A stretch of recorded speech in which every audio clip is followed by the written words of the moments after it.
윤석열 대통령의 해외 순방 일정은 모두 끝났지만 논란은 계속되고 있습니다. 관련해서 저희가 어제 최종권 전 외교부 제1차관으로부터 관련 평가를 들어봤는데요. 오늘은 이에 대한 반론 인터뷰를 가져보도록 하겠습니다. 대통령실에서 반론을 요청을 해왔는데요. 대통령실의 이재명 부대변인 전화로 만나보겠습니다. 나와 계시죠? 예, 안녕하세요. 네, 어제 그 최종권 전 차관의 인터뷰는 들어보셨죠? 예, 들어봤습니다. 네, 어떤 점에서 문제가 있고 어떤 반론이 좀 필요한 건지 일단 그 전부터 좀 총괄적으로 좀 말씀을 해주시겠습니까? 최 전 차관뿐 아니라 지금 야권에서 제기하는 문제가 크게 세 가지인 것 같습니다. 제가 볼 때는. 네. 첫 번째는 조문 외교를 갔는데 조문이 불발됐다. 이런 표현을 쓰고 있죠. 네. 누가 보더라도 지금 상주는 직접적으로는 찰스 3세 국왕일 테고요. 예. 그리고 영국 왕실일 테고 더 크게 보면 영국 국민일 겁니다. 영국 왕실과 영국 국민들이 감사함을 표시하고 있습니다. 주영 대사가 역시 깊은 감사를 표시하고 있습니다. 오히려 국내에서 그것을 실패다, 참사다라고 표현하는 것은 전혀 적절치 않습니다. 네. 그리고 가장 중요한 건 뉴욕 유엔 연설이었습니다. 유엔 연설에서 대한민국 국제사회의 책임과 연대를 강조했습니다. 그것은 어떻게 보면 윤석열 정부가 앞으로 어떤 대외 원칙을 갖고 가겠다라는 나름의 윤석열 독트린을 발표한 거다. 저는 이렇게 평가하고 싶습니다. 네. 그런 다자 회의 가운데 저희가 양자회담을 추진했습니다. 그런데 한미 정상회담의 시간이 지나치게 짧았다.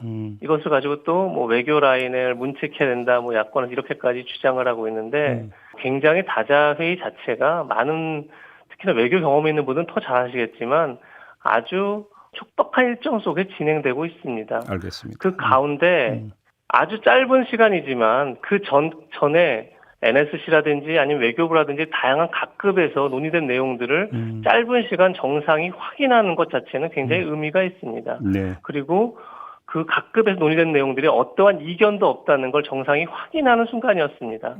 그래도 불구하고 그것이 마치 아무것도 해내지 못한 것처럼 말하는 건 굉장히 저희로서는 답답하고 안타까운 부분이고 네. 우리가 흔히 얘기합니다. 외교에 있어서는 여야가 없다. 알겠습니다. 그 얘기는 여야가 추구하는 국익이라는 게 같은 방향과 지향성을 갖고 있다. 이렇게 볼 수 있는 건데 좀 그렇지 않는 듯한 야권의 어떤 비판이라든지 반응에 대해서 저희로서는 좀 답답한 마음 그리고 안타까운 마음에 이 말씀을 드렸던 거고 세 번째 이제 한일 정상회담을 얘기하고 있습니다. 네네.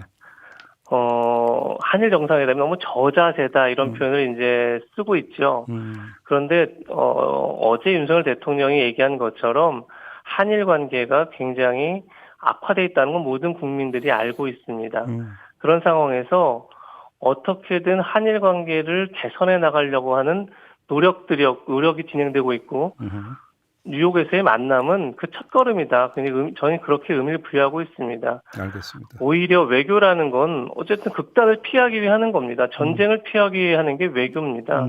그런데 지난 정부에서 오히려 극단으로 향해 갔습니다. 그것도 외교라는 이름으로요. 그것을 바로잡는 과정 속에 저는 있다 이렇게 생각하고 그런 정상화 과정을 위한 노력은 저자세가 아니라 어제도 얘기했지만 한국 기업과 일본 기업은 누구보다 양국 관계가 정상화되길 바랍니다. 그것이 민간의 이득이고 국민에게 이득이기 때문입니다. 그런 점에서 저자세가 아니라 최선의 노력들을 하고 있는 거다. 알겠습니다. 이렇게 말씀드리겠습니다. 네, 일단 이제 총괄적으로 쭉 말씀을 해주셨고 그 가운데는 이제 몇 가지 체크 포인트가 있어서 조금 이따 그건 좀 질문을 드리도록 하겠고요. 예. 근데 아무래도 이제 지금 이 방송을 듣고 계신 분들이 가장 궁금해하는 부분은 아무래도 윤석열 대통령의 발언일 것 같은 게 일단 먼저 그 전부터 확인하고 좀 다음 질문으로 이어가도록 하겠습니다, 부 대변인님. 예. 어제 대통령께서 사실과 다른 보도로 한미 동맹을 훼손한다 이런 이제 그 언급을 하셨는데 일단 먼저 여쭤보고 싶은 게 예. 이 관련 발언과 관련해서 미국 쪽으로부터 직접적이든 간접적이든 어떤 입장을 전달받은 게 있습니까? 어제 조태용 대사께서 주미 대사가 미국으로부터 아무런 문제 없다 이런 답을 들었다는 얘기를 공개적으로 한 바 있습니다. 그러면 한미 동맹 훼손이라는 대통령의 발언은 어떻게 나오게 된 걸까요? 훼손 시도가 있었던 거죠. 훼손 시도. 저희가 여러 번 말씀드렸지만 음성 분석 전문가도 특정할 수 없는 단어를 일부 언론에서 특정을 합니다. 그런데 그 특정하는 그 문장이 누가 보더라도 동맹 관계를 훼손하고 동맹을 마치 조롱하는 듯한 그런 뉘앙스의 문장을 만들어냅니다. 그것이 급속도로 외신을 통해 퍼져나가고 특히나 일부 매체에서는 그에 대한 확정되지 않은 대통령의 발언에 대해서 미국 측에 입장을 물어봅니다. 알겠습니다. 그러면 이런 과정 속이 동맹을 위태롭게 만드는 거고, 어제 대통령도 말했지만 이 전 세계에서 동맹 없이 자국의 안전과 생명을 지킬 수 있는 나라는 몇 되지 않습니다. 그만큼 동맹 관계가 중요한 거고, 그 동맹을 정상화하고 복원하는 게 저희 현 정부에게 주어진 어떤 숙제라고 생각합니다. 그런 과정들을 지금 계속 하고 있는 건데, 특정되지 않은 단어로 인해서 국민들이 오해하게 만들고, 그것이 우리 국민의 문제가 아니라 국제사회에서 그것을 오해하게 만드는 건 굉장한 동맹 훼손이다, 이렇게 볼 수밖에 없지 않나, 이런 생각이 듭니다. 결국은 이제 핵심 문제는 바이든이라는 표현이 있느냐 없느냐 이 같은데, 이제 대통령실의 이제 공식 발표는 바이든이라는 표현이 아니라 날리면이었다. 김은혜 수석께서는 이렇게 브리핑을 하시지 않았습니까? 네. 자, 그러면 바이든이라는 표현은 없었고 그게 아니라 날리면이라는 표현이었다는 것은 어떤 근거를 가지고 최종 판단을 하시게 됐던 걸까요? 사실관계를 확인하기 위해서 여러 전문가들에게 자문을 구했다, 이렇게 말씀드리겠습니다. 근데 조금 전에 부 대변인님께서는 그 음성 전문가들로부터도 최종적으로 이거는 뭐 판정될 수 없는 음성 내용이라고 말씀을 하시지 않았습니까? 최종적으로 100% 확정할 수 없는 내용인 거죠. 네. 그렇지만 바이든이라는 전혀 대통령이 하지 않은 발언이 보도가 됩니다. 그것도 자막화돼서 여러 번 반복 재생이 됩니다. 부 대변인 누가 보더라도 제가 여쭤본 건 제가 지금 말씀을 드리는 겁니다. 기정은 사실화돼가고 있었습니다. 바이든은 아닌 게 분명합니다. 그러면 무엇이냐를 당연히 국민들은 궁금해할 테고, 어떤 문맥에서 어떤 맥락에서 나왔는지를 알고자 할 겁니다. 그럴 때 가장 근접할 수 있는 것이 무엇이냐라는 것들을 여러 외부 전문가를 통해서 확인한 바다, 이렇게 말씀드리겠습니다. 따라서 중요한 건 뭐냐면, 저희가 바이든이 아님을 확인하기 위한 여러 작업들이 있었습니다. 저희 나름대로 과정을 거쳤습니다. 반대로 얘기해서 언론도 그 단어가 어떤 단어인지를 확정해나가는 과정이 있었다면 문제가 없었습니다. 그런데 아시는 것처럼 그런 과정이 없이 저희들은 확인도 없이 대통령의 발언이 기정사실화돼 자막화되고 그것이 무한 반복됐다. 이것이 문제라는 점입니다. 그 대변인 이걸 한번 여쭤보겠습니다. 당시 이제 워싱턴에 계셨잖아요. 그러면 외부 뉴욕에 있었죠. 죄송합니다. 뉴욕에 계셨죠. 그런데 그러면 외부 전문가들로부터 확인을 거치는 과정은 국내 전문가를 지금 뜻하시는 겁니까? 아니면 미국에 있는 전문가들을 뜻하시는 겁니까? 국내 저희가 국어를 사용하지 않습니까? 당연히 국내 전문가들을 통해서 확인한 작업을 거쳤다, 이렇게 말씀드릴 수 있습니다. 그러면 그 국내 전문가들의 확인이라고 하는 것은 결국은 그 해당 영상에 대한 판독, 이거밖에 없는 거 아닙니까? 가장 중요한 건 바이든의 가능성이 매우 낮다는 겁니다. 그러니까 모든 전문가들의 그러니까 저희들이 확인한, 모든이라고 표현하면 그렇겠죠. 저희들이 확인한 전문가들에게부터 들은 얘기는 바이든 가능성이 거의 없다는 겁니다. 그러면 그 윤석열 대통령께는 확인 과정을 거쳤습니까? 대통령께서 먼저 바이든이랑 얘기할 이유가 없다. 너무 당연한 겁니다. 그리고 국회라는 표현은, 그러니까 미 국회라고 표현한 사람은 없습니다. 미국은 다 의회라고 표현하죠. 상원과 하원이 있기 때문에 국회가 있는 게 아닌 거죠. 그런 점에서 대통령이 미국을 상대로 해서 국회라는 표현을 쓸 리가 없고, 그리고 바이든 표현을 쓸 리가 없는 겁니다. 그 자리는 제가 앞서 말씀드린 것처럼 유엔 기조연설을 통해서 대한민국이 국제사회에서 책임 있는 행동을 하겠다. 어떤 자유 확대의 연대 속에서 대한민국이 역할을 하겠다. 이런 발표를 실천하는 자리였습니다. 알겠습니다. 어제 그 영상 기자단이 성명 발표한 거 알고 계시죠? 알고 있습니다. 그 해당 문장 제가 2개만 좀 그대로 읽어드리고 우리 애청자 여러분들의 이해를 돕기 위해서, 그리고 좀 질문을 좀 드리도록 하겠습니다. 두 문장이 어떤 내용이냐면, 시끄러운 현장이라 당시 이런 발언이 있는 것을 취재한 영상 기자들도 처음엔 모르고 있었습니다. 오히려 대외협력실에서 해당 영상을 확인해 보자고 했기에 내용을 인지할 수 있었습니다. 이렇게 되어 있었습니다. 그러면 대외협력실은 어떤 문제의식을 가지고 이 영상을 확인해 보자고 먼저 제안을 했던 걸까요? 제가 앞서 질문에 대해서 제가 말씀드리고 싶은 게 있었는데 네. 질문을 말을 끊어서 제가 그만 보충을 하겠습니다. 네. 제가 마지막에 드리고 싶었던 건 뭐였냐면 뉴욕에 해서 한 유엔 기조연설을 실천한 자리였던 게 무슨 의미냐면 저희가 국제사회에 공여를 하는 자리입니다. 이제 국제사회에 원조를 받는 나라가 아니라 원조를 하는 나라로서 저희가 처음으로 발표를 하는 자리였습니다. 네. 대통령께서.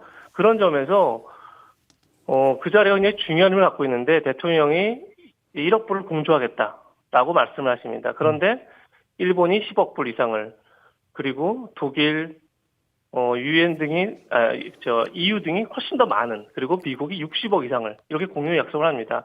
따라서 보다 더 책임 있는 자세를 가져야 하는 게 우리 대한민국의 지금 국제사회 위치인데 그러지 않을 경우에 어떡하나 이런 걱정을 했다는 것이 명백한 취지입니다. 네. 그런데 그렇지 않게 전달된 것의 문제들을 다시 한번 드리고요. 그럼 어떤 문제의식을 갖고 있었냐 이런 질문을 주셨는데 저희가 바이든이라고 알고 그것을 어떤 협조를 취한 게 아닙니다. 기본적으로 대통령의 발언이라는 것은 확인되기 전까지 정확하게 검증되기 전까지 나갈 수 없는 겁니다. 잠깐만요. 특히나 부 대변인 죄송한데요. 그 부 대변인도 기자 출신이지 않습니까? 맞습니다. 자, 그러면 대통령실을 출입하는 기자든 영상 기자든 취재한 내용을 대통령실에서 보도되기 전에 모두 검증을 합니까? 검증이 아니고요. 엠바고라는 보도 유예를 갖고 예. 취재기자 취재를 오면 그것이 맞는지 맞지 않는지 확인한 작업을 당연히 거쳐야죠. 아니, 엠바고를 지키는 거 당연히 저희가 해야 원하는 되는데. 대로 발언을 해달라, 그렇게 내용이 나가달라는 게 아닙니다. 네. 저희가 대부분의 경우가 대통령의 모든 발언은 다 녹음이 되고 있죠. 그 과정 속에서 기자가 제대로 들었는지 안 들었는지를 같이 확인하는 작업은 당연히 거쳐야 하는 겁니다. 아니, 그러면 예전에도 그랬고 역대 정부가 다 그렇게 해왔던 겁니다. 잠깐만 다시 한번 거듭 확인 질문 좀 드릴게요. 예. 영상 기자가 카메라로 찍은 모든 영상을 대통령실에서 확인을 합니까? 확인한다는 게 사전 검열 좀 이런 개념으로 지금 진행자께서 말씀을 하시는 것 같아서 그런 의미가 아니고요. 모든 게 취재가 이루어집니다. 네. 그런데 이 취재라는 것은 아시겠지만 기자단을 대표에 이루어지는 겁니다. 그래서 풀 취재라고 저희가 흔히 표현을 하죠. 그래서 본인들이 취재한 것을 모든 기자에게 공유를 하게 되어 있습니다. 네. 거기서 가장 중요한 게 뭐죠? 정확성입니다. A 기자가 잘못 들은 게 전체 기자한테 전달되면 안 되는 거죠. 그런 점에서 과연 취재가 정확성을 갖고 있느냐라는 것을 녹음이나 녹취 내용을 가지고 확인하는 작업을 하는 건 너무 당연한 겁니다. 그러니까 모든 정부가 그렇게 해왔던 거고요. 제가 질문드렸던 취지는 기자가 어디서 듣고 받아 적은 걸 확인했느냐를 여쭤본 게 아니라 촬영된 영상을 확인하는 경우를 여쭤봤던 거고요. 촬영 스케치 영상뿐이 아니라 거기에 발언을 지금 문제 삼고 있는 거 아니겠습니까? 거기에 나온 발언을. 대통령 발언이 나왔는데 잠깐만요. 영상에서 대통령의 공식적인 발언 시킨 게 아닙니다. 개인적으로 지나가면서 참모들과 했던 발언이 나온 겁니다. 저희는 그것을 알 수 없습니다. 공적 발언이 아니기 때문에. 네. 그런 점에서 이 발언의 취지가 무엇인지 내용이 무엇인지를 명확히 할 때까지는 이것을 임의대로 보도해서는 안 된다는 요청을 분명히 할 수 있다. 저는 이렇게 말씀드립니다. 알겠습니다. 그 사실과 다른 보도라고 대통령께서 말씀을 하셨는데 이 사실과 다른 보도는 바이든 부분으로 한정이 되는 겁니까? 이 XX까지가 포함이 되는 겁니까? 가장 중요한 건 바이든을 미국 대통령을 언급하면서 마치 국제사회에서 동맹국을 폄훼한 듯한 발언을 한 것으로 기정사실화된 부분입니다. 그 부분은 명백한 사실이 아니죠. 대통령이 그런 의도를 얘기했을 리도 없죠. 네. 그런 상황에서 그것을 자막화해서 계속 반복 재생되고 있습니다. 마치 사실인 것처럼 재생되어 왔던 겁니다. 그 부분에 대해서 당연히 문제제기를 하는 건 너무나 당연하다. 이렇게 말씀드리겠습니다. 어제 대통령실에서 이 XX 부분에 대해서 입장을 밝히지 않겠다고 코멘트했던 걸로 제가 보도에서 접했는데요. 그 특별한 이유가 있을까요? 지금 일부 언론에서 이것을 비속어 논란으로 규정하고 있습니다. 네. 만약에 비속어가 이 논란의 본질이라면 대통령이 유감 표명이든 그 이상이든 주저할 이유도 없고 주저해서도 안 됩니다. 네. 국민들이 불편하다면 당연히 대통령 입장에서는 지도자 입장에서는 그것을 국민들에게 설명할 의무가 있다고 생각합니다. 네. 지금 이 본질은 비속어 논란이라면 그렇다는 겁니다. 그런데 저희가 문제제기란 건 저희가 이것의 심각성을 갖고 있는 건 비속어 논란이 아닙니다. 대통령이 하지도 않은 발언을, 그리고 있지도 않은 발언을, 그리고 거기는 순방 외교의 현장이었습니다. 그야말로 국익을 위해서 대통령이 할 수 있는 모든 것들을 하는 그런 자리였습니다. 그런 자리에서 우리의 최우방 동맹국을 소멸하는 듯한 발언을 했다라고 기정사실화되는 것, 이것이 문제의 본질이라고 저는 생각하는 겁니다. 비속어 논란으로 비속어 논란이 본질이 아니라 과연 왜 일부 언론은 우리도 특정할 수 없는, 누구도 특정할 수 없는 것을 이른 시간에 특정해서 자막하고 그것을 반복 재생하고, 더욱 중요한 것은 그것을 기정사실화해서 미국 측의 의견을 물어봤을까? 이것이 과연 저널리즘의 어떤 사실 확인을 위한 노력인가? 중립성과 어떤 객관성을 담보하기 위한 노력인가? 라고 알겠습니다. 생각되지 않는다는 거죠. 이 점은 그런 점에서 저희가 문제되겠다 이런 말씀을 드리겠습니다. 제 질문의 취지를 다시 한번 말씀드리면 비속어 논란이 아니라 비속어가 있었다라는 사실 여부를 저는 확인하고 싶은 거고, 그러면 비속어가 있었다라는 사실이 만약에 인정이 된다면 대통령께서 대국민 유감 표명에 대한 사과가 좀 있어야 되는 거 아닐까요? 제가 다시 한번 말씀드리겠습니다. 비속어 논란이 본질이라면, 그러니까 비속어만이 문제라면 대통령이 국민에게 어떠한 입장을 표명하는데 주저할 이유가 없습니다. 지금의 본질은 그것이 아니고, 그것이 과연 어떤 의도나 어떤 맥락에서 이루어졌는지 그것을 먼저 확인하고 그 과정을 국민들이 이해한 다음에, 그 다음에 저는 다른 문제가 있다 그러면 얼마든지 설명드릴 수 있다. 그 점에서 알겠습니다. 그럼 제가 야당 대표들, 야당 지도부를 모시고 그다음에 설명할 수 있도록 말씀드리겠습니다. 그럼 제가 이해한 바를 한번 확인만 하겠습니다. 그러니까 대통령께서 비속어를 사용하지 않았다가 아니라 맥락상 그게 본질적인 게 아니었다, 이 말씀으로 이해를 해도 되겠습니까? 그렇습니다. 알겠습니다. 다음 문제로 좀 넘어가겠는데요. 자, 먼저 조문과 관련해서 그냥 짧고 굵게 이걸 여쭤보겠습니다. 야당이나 그 국내 언론 일부에서 제기하는 문제는 대통령실에서 애초에 공지했던 내용이 변경이 됐던 것인데 그게 정말로 불가피했던 것인가, 이걸 지금 묻고 있는 것 같습니다. 핵심 문제가 여기서 애초에 공지했던 내용이라는 게 두 가지가 있는 것 같은데요. 그 윤석열 대통령께서 런던에 도착해서 당초 3개의 일정을 소화하기로 했다라는 공지가 있었습니다. 그중에 하나가 조문이었는데 이게 빠졌다라는 점. 두 번째는 애초 비행기를 7시에 출발한다고 공지를 했는데 9시로 변경한 사정. 특히 후자 같은 경우는 뭔가 명료한 대통령실의 설명이 없는 것 같다, 이 점을 제기하고 있는 것 같거든요. 이거에 대한 좀 답변 좀 부탁드리겠습니다. 저희가 7시 출발을 공식화한 적이 한 번도 없습니다. 공식적으로 저희가 출발일을 공식화한 건 9시가 유일한 겁니다. 여러 가지 검토한 중에 있었는지는 모르겠으나 네. 7시 출발을 기정사실화하고, 그래서 진행자님, 저희가 조문을 하지 않기 위해서 늦게 간다는 게 상식적으로 이해가 되십니까? 그러면 7시에, 그건 있을 수 없는 얘기죠. 7시에 출발한다는 공지는 없었다라는 말씀이신가요? 7시에 출발한다고 기정사실화에 공지한 적이 없습니다. 그것이 확정된 안으로 공지된 적이 없습니다. 그걸 분명히 말씀드리고요. 네. 도착해서 세계 일정을 공지했던 건 사실입니다. 예. 그런데 출발 전부터 기자단에게 이미 영국 런던 현지의 사정에 따라서 얼마든지 변경될 수 있다는 점을 고지했습니다. 저희의 출발과 모든 일정은 영국 왕실과의 교감 그리고 논의 속에 이루어진 겁니다. 저희가 임의대로 언제 갈 테니 어떻게 달라 이런 게 아니죠. 있을 수 없죠. 그런 건 외교상에 있을 수 없는 프로토콜인 거죠. 알겠습니다. 그런 점에서 왕실에 다 협의 속에서 진행됐다, 이렇게 말씀드리겠습니다. 부 대변인님께서도 이제 보도나 이런 걸 통해서 한번 접해 보셨을 것 같은데 국내에서는 이런 주장이 나온 바가 있습니다. 프랑스 마크롱 대통령의 경우에 준해서 리세션 전이든 후든 걸어서라도 조문을 할 수 있었던 거 아니냐, 이런 주장이 나온 바가 있거든요. 이에 대한 좀 입장 좀 부탁드리겠습니다. 다시 한번 말씀드리는데 저희의 모든 일정은 왕실의 안내와 협조 속에 다 이루어졌다, 이렇게 말씀을 드리고요. 네. 왕실에서 리셉션 참석이 늦을 수 있으니 다음 날 조문록 작성을 했으면 좋겠다, 이런 말씀을 했고 거기에 저희가 따랐다, 이렇게 말씀드리고요. 영국 왕실에서도 장례식장 참석, 조문록 작성 등에서 감사를 표시하고 있다. 알겠습니다. 그런 점에서 국내에서 이 문제를 제기하는 건 국익에 아무런 도움이 되지 않는다, 이런 말씀을 다시 한번 드립니다.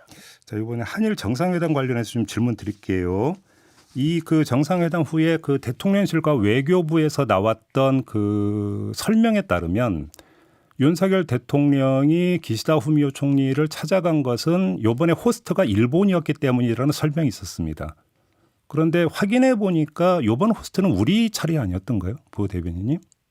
다시 한번 말씀드리지만 한일 관계를 정상화하고 복원하는 건 기업이라든지 민간을 위해 매우 중요합니다.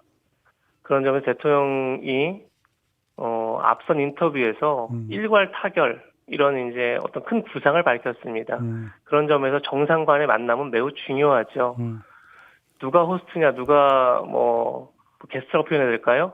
그런 입장이 중요한 게 아니라 대통령이 얼마나 의지를 가지고 이 문제를 개선하고자 하는지를 보여주는 것, 전 그것이 가장 중요했고 그것이 이번 한일 정상회담의 가장 큰 성과다.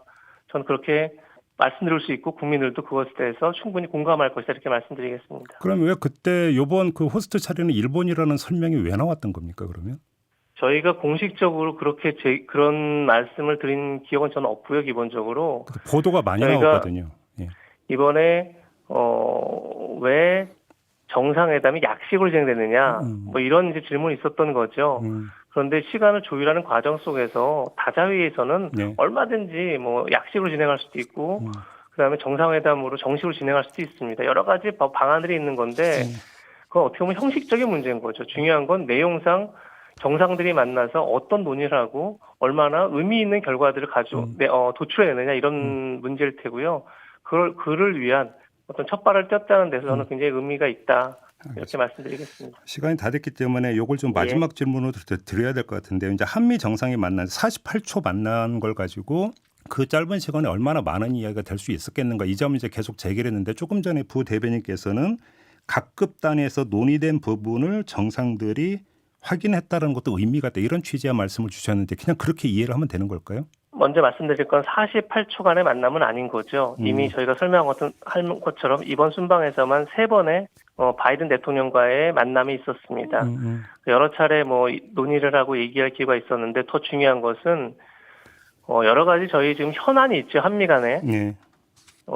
IRA라고 그래서 인플레이션 감축법 등 여러 가지 우리 국내 기업에게 어떤 피해를 줄 수 있는 것들에 대해서 이미 NSC나 각급에서 충분히 저희의 문제의식을 전달했고 미국 측도 알고 있다는 점을 확인한 겁니다. 특히나 더 중요한 건 이번에 바이든 대통령 만남에서 바이든 대통령이 그 문제를 잘 알고 있다라고 우리 대통령한테 확인해 준 겁니다. 네, 시간이 다 돼서 이렇게 마무리를 해야 될 것 같습니다. 고맙습니다. 네, 감사합니다. 네, 지금까지 대통령실의 이재명 부대변인이었습니다.